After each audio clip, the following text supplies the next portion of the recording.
On that quiet Tuesday evening, the Pinecrest Inn, with its charming facade and welcoming glow, stood as a beacon to the weary and the lost. I, the night shift front desk attendant, prided myself on being a part of this sanctuary. However, nothing could have prepared me for the arrival of Mr. Asher.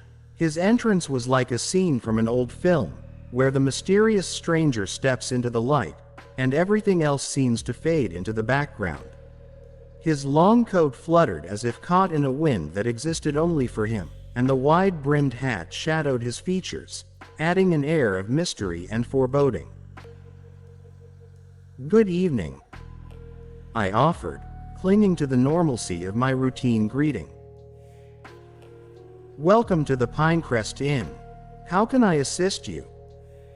His approach was hypnotic, each step measured, yet slightly out of sync with the world around him. "A room for the night," he whispered, his voice a haunting melody that seemed to resonate with the very walls of the inn. As I entered his details into the system, a peculiar feeling took hold of me. His name, Mr. Asher, felt like a pseudonym, an alias chosen from a bygone era. He presented the cash for his stay with a hand that seemed both elegant and otherworldly, his fingers barely brushing mine as he passed over the bills.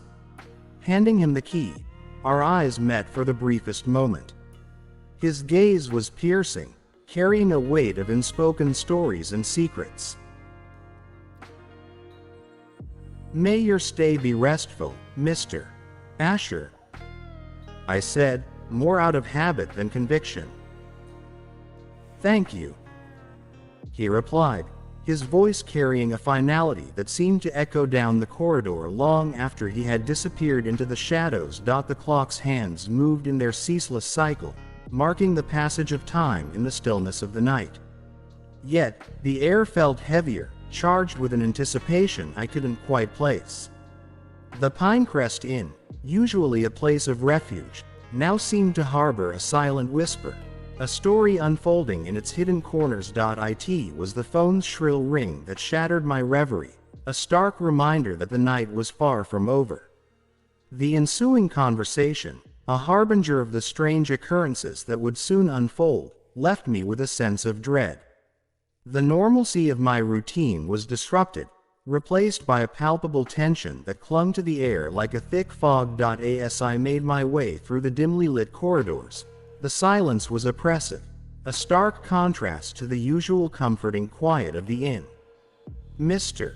Asher's room, its door now ajar, seemed to beckon, the secrets within whispering to be discovered.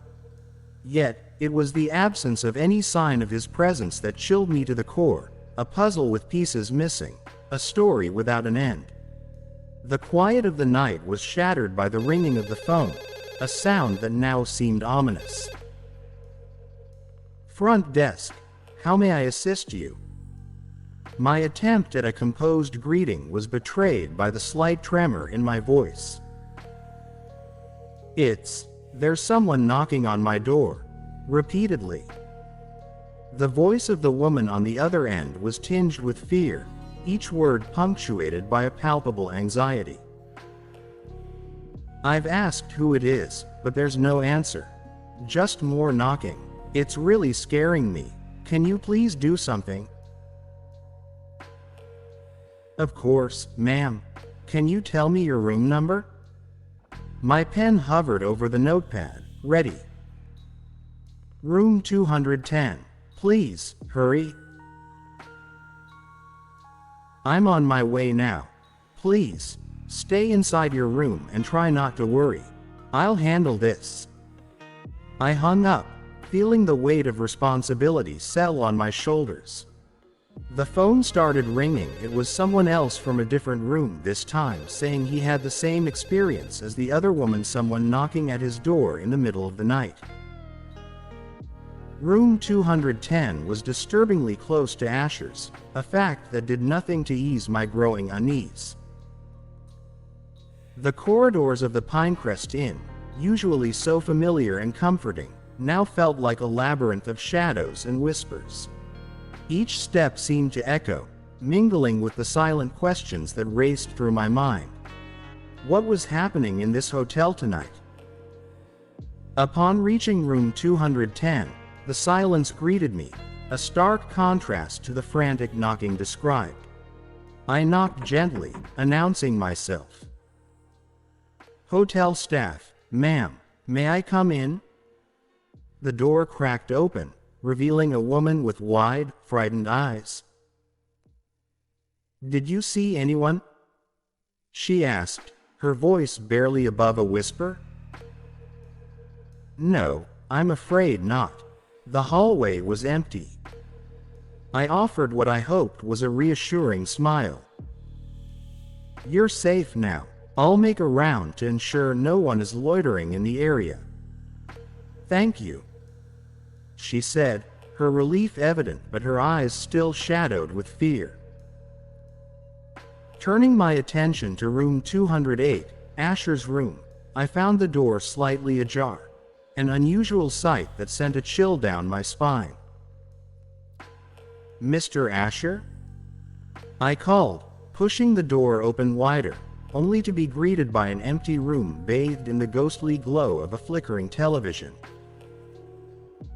The room felt abandoned, as if Asher had been a figment of my imagination. Yet, the unease he brought with him was all too real. The bed was untouched, and there was no sign of any personal belongings. It was as if he had vanished into thin air. I made my way back to the lobby, the silence of the hotel now feeling oppressive, heavy with unanswered questions. Who was Asher? How had he disappeared without a trace? And what of the mysterious knocking? The night's events spun around me, a maelstrom of mystery and fear. As dawn broke, painting the sky with streaks of light, the hotel returned to its peaceful slumber. But the tranquility of the morning could not erase the events of the night.